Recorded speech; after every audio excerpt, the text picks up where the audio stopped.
Hello po mga kababayan, si Dante Maravillas. O ito yung mga balita ngayon. Bida na naman po si Chis Escudero. Yan o.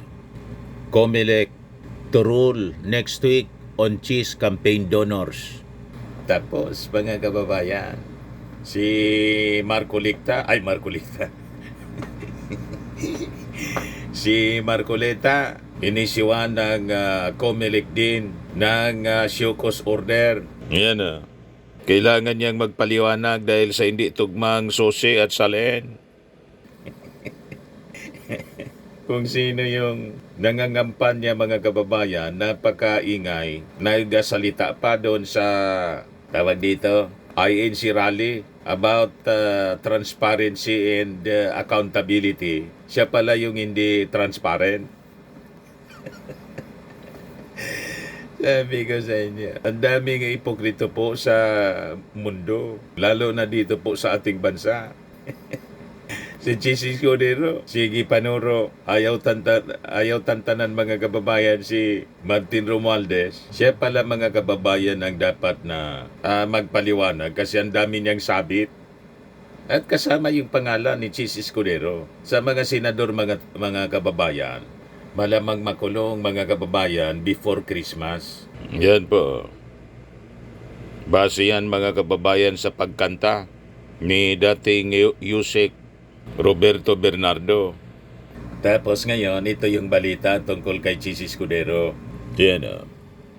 The Commission on Elections is expected to come out next week with its ruling on the legality of Senator Francis Escudero acceptance of donations from a government contractor for his 2022 campaign.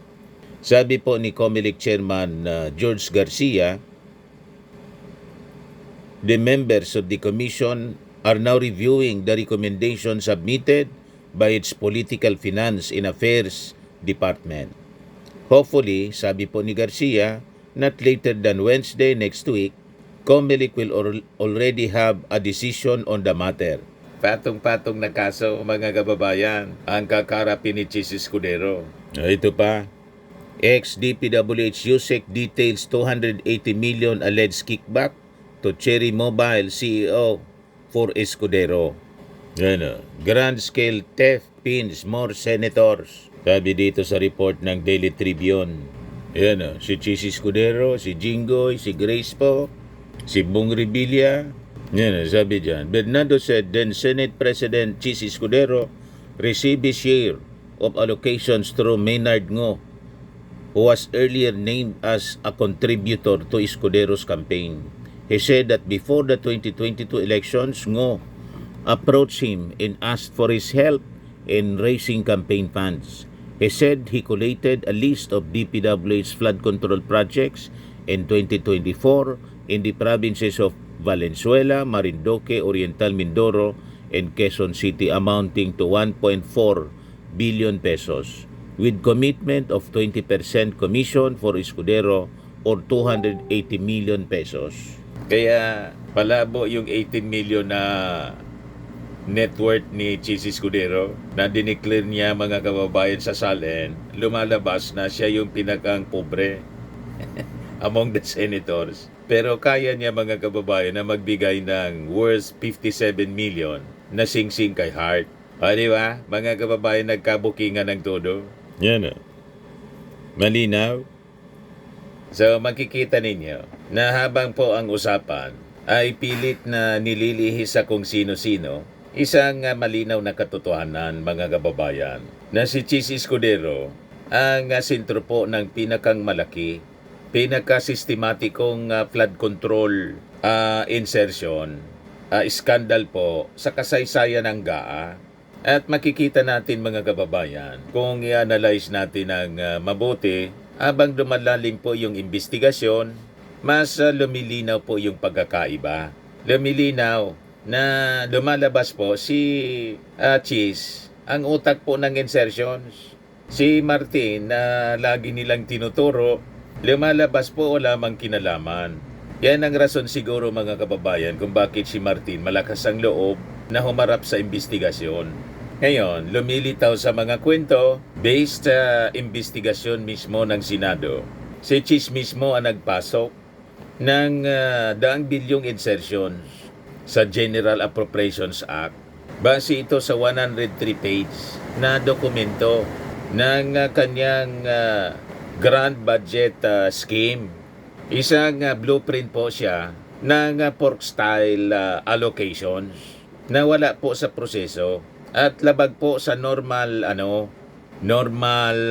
budgeting standards. Lumalabas po na hinijack mismo ni Chis Escudero yung tinatawag na small by cam. So pag tiningnan natin mabuti mga kababayan, lumalabas po si Quezon ang utak ng insertions, hindi po yung Congress, hindi yung House. So that is the number one fact mga kababayan na lumalabas sa takbo ng investigasyon ng Senado, ng Senate Blue Ribbon Committee, sa mga pagsisiwalat mismo ng mga testigo, lalo na po ni Yusek Bernardo. Pangalawang fact mga kababayan, sa Bulacan, more than 12 billion yung nakuha. At doon natunton mga kababayan, ang pinakang malaki na ghost at substandard projects. Di ba po? Sa top 10 insertions po, pinakang malaki yung napunta sa Bulacan. At ayon po sa mga dokumento at public audits, lumalabas po na yung Bulacan yung epicenter ng ghost projects. Kung saan ito mismo ang nag-trigger po ng malawakang flood control scandal. That is why yun ang unang pinuntan po ng ating Pangulong Bongbong Marcos, yung Bulacan. Doon nakalkal mga kababayan ang matinding korupsyon. Then fact number 3, yung kanyang province, yung Sorsogon. 9.1 billion yung napunta based sa dokumento mga kababayan. Ang Sorsogon ang may pinakang ang ikalawa sa may pinakang malaking allocations sa insertions po. Ang Sorsogon alam naman natin po, home province mismo ni Quezon. O di ba po? Lumabas mga kababayan sa dokumento, 1.1 billion napunta sa flood control, 3 billion plus sa roads. Yan yung lista. 25 million bridges and 4.3 billion plus para sa mga buildings. So yan po ang pinakasimpleng definition ng political self-feeding via insertions. Kaya yung naging privilege speech po ni Chis Escudero, remember? Na tinuturo niya si Martin Romualdez bilang utak, baligtad pala. Habang sinasabi niya na yung Congress daw ang sige ang turo at nang nakaturo, pag nanunuro, di ba? Yan ang sabi niya dun sa kanyang privilege speech. 3 dalirian niya nakaturo sa'yo mismo. Siya pala yun. Di ba? Si Martin Romualdez po, walang ebidensya. Walang kaso. Ang nagsabi mismo, yung ating Pangulong Bongbong Marcos, base sa mga dokumento, lumabas sa investigasyon. You see, biktima lang po ni si Martin Romualdez, biktima lang po ng propaganda sa intensyon na siraan yung ating Pangulong Bongbong. Gusto nilang i-link sa flood control scandal yung ating Pangulo. Kaya gusto nilang ipin down si Martin Romualdez. During the course of the investigation, wala man pong makitang ebidensya. Ang ebidensya tumuturo po sa maraming senador. You see? Yan grand scale theft pins more senators. Kaya pilit nilang ginugulo yung kwento mga kababayan. Kaya ayaw nang magpakita po ni Gutesa, yung witness po ni Marcoleta, na piki yung notaryo. Kung ano-ano na lang na palusot para hindi palusot na kwento, para hindi maiharap sa hearing ng Senado si Gutesa. Kung ano-ano na lang po na palusot ni Marcoleta at saka ni Mike Defensor.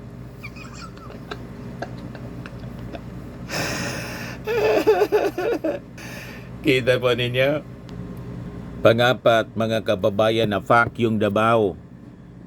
Yung whole number allocations, highly irregular po. So yung Davao ang pangatlong pinakang malaking allocation, 7.21 billion pesos. Yung mga numero, mga whole numbers, kung saan hindi siya normal sa tunay na government costing. Parang minadali, parang pinilit ipasok. Sino yung beneficiary? Si Bongo at Bato. Parehong may Davao Beliwick. So malamang, nagkinabang din po. Kaya ginugulo nila yung investigasyon ni Lacson. Pagkatapos, minamindset tayo. Target daw ng investigasyon talaga yung mga kaalyado ng previous administration. Pinopolitika. Paano pinopolitika po? Na yung mga dokumentos na lumitaw, ang tinuturo talaga sila.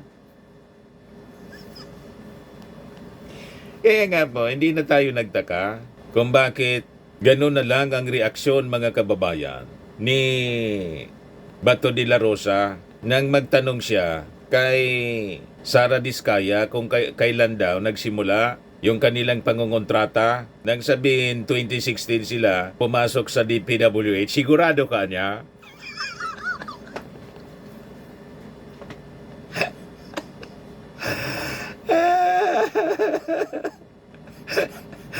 Sumambog sa pagmumukha ni Bato. Di ba po? Ayan po. Panoorin natin, nakakatuwa. Kailan kayo nag-engage ng flood control project sa DPWH? Siguro mga 2016 onwards. Please make sure of your answer. Yes po, 2016 onwards po. 2016 onwards. Yes po. Very clear man yun sa video na sinabi mo. Kailan kayo kumita ng malaki? Sabi mo. Pinamag niya yung sarili DPWH na niya. kami. Pati mga kasama niya at sinigaw. Gusto mong i-attribute yung wealth ninyo going back noon pa sa tatay mo nung nagsimula kayo ganon. Pero very clear, the video won't lie. Sinabi mo, noong nag-DPWH na kami. Yes po. So, kailan ba kayo nag-DPWH?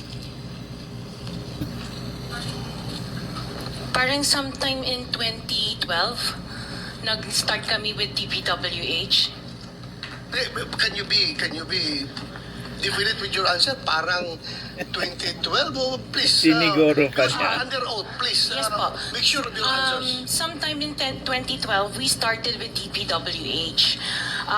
We started with joining biddings. Pero prior to that, we were with local government.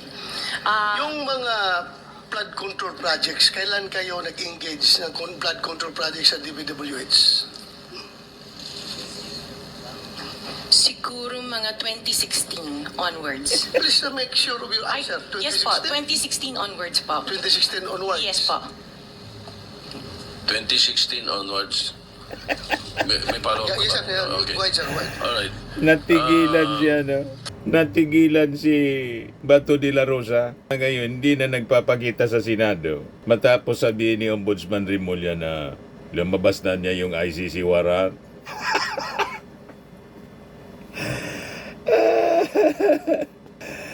Nagkakatuwa kayo. Pinamag ni Bato de la Rosa yung kanyang sarili, pati mga kasama niyang DDS,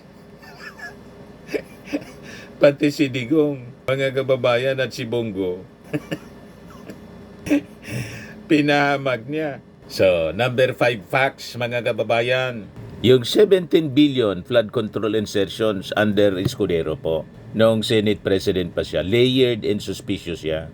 Sa flood control alone, 17 billion ang pinasok. Pinakang kontrobersyal po ang General Nakar Quezon insertions. 5 flood control projects na nandun, pari-parihong 150 million. Inilista bilang phases, parihong Ilog, Agos River. Ang total nito, 750 million pesos. Ito po yung tinatawag na industry experts na budget layering. Pagpaparami ng phases para dumami ang allocation sa pari-parihong area. Duplication, mga kababayan. Naka-layer siya. Sige lang ang lagay ng budget by the millions, 150 million. Ang akala nila sa ganyang scheme, hindi mabubuking. Nakadetalye po sa sumbong sa Pangulo. Kaya galit sila sa ating Pangulong Bongbong Marcos. Kasi gusto kasi ng ating Pangulo, tuldukan na ng tuluyan ang matagal ng korupsyon na nangyari po sa gobyerno, lalo na po sa DPWH, in other agencies ng ating pamahalaan. Kaya wag na kayo magtaka kung bakit walang tigil sa paninira sila, yung mga kaalyado nila, walang tigil sa paninira sa ating Pangulong Bongbong, at walang tigil ang pagbabanta sa destabilization. Itinodo nila noong INC rally, hindi man umubra. Nirecycle yung issue sa bangag. Yung mismong kapatid na yung nag-akusa, wala rin, hindi umubra.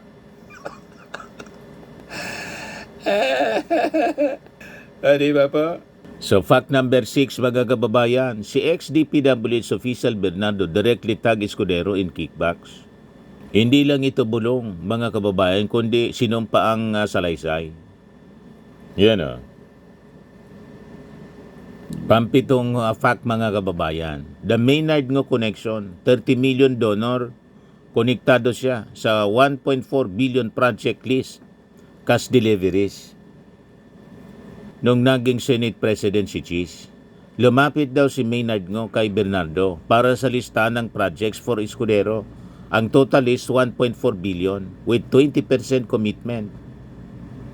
Based sa payag po ni Bernardo, 30 million yung unang binigay kay Escudero during the campaign.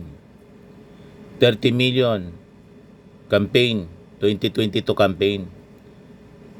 Based on earlier public records. Yan based yan sa reports ng Newsbites PH. Sa pahayag ni Yusek Bernardo, 160 million diniliver daw early 2025 sa Cherry Mobile Building. Then follow up, 120 million. So lahat konektado, lahat may pangalan, lahat may detalye. Hindi po chismis. Base mismo sa kwento, sinumpang salaysay. Hindi tulad ng sinumpang salaysay in affidavit ni Gutesa, peke yung notaryo. At hindi na nagpakita yung nagtuturo kay Martin Romualdez. Si Yusek Bernardo po, pabalik-balik sa Senado, willing na mag-cooperate. Sa makikita ninyo, ang credible witness sa hindi po credible pagkakaiba po na testigo. Yung tinatawag na witness for hire. Di ba? Nang intention po manira.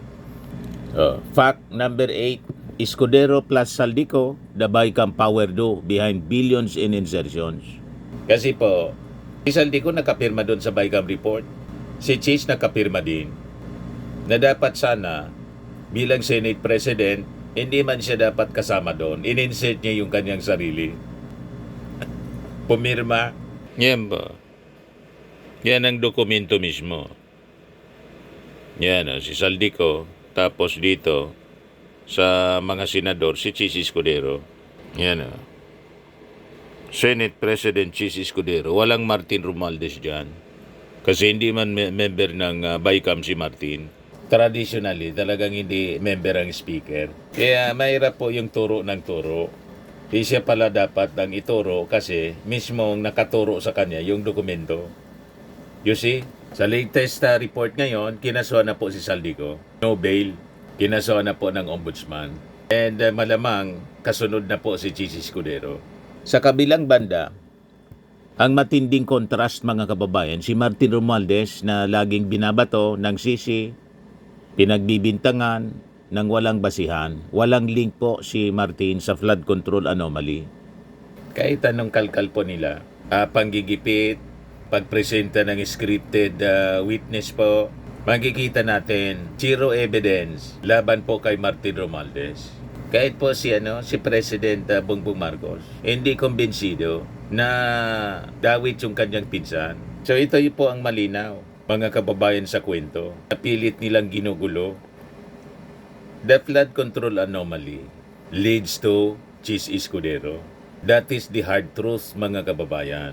Hindi po kay Martin, hindi kay BBM. Gusto nilang tumbukin si Martin kasi gusto nilang isangkot yung ating Pangulong Bongbong Marcos. Yun man lang po ang intensyon nila. Di ba po malinaw mga kababayan? Malabo basado sa ebidensya. Ang ebidensya po, tambak ang ebidensya, tumuturo po sa kanila. Kaya sila natataranta. Yan po ang nagsusumigaw na katotohanan. Grand scale theft pins more senators. Di ba pa, mga kababayan? Ayan lang muna ang ating short video ngayon. Ako po si Dante Maravillas. Bye-bye. God bless.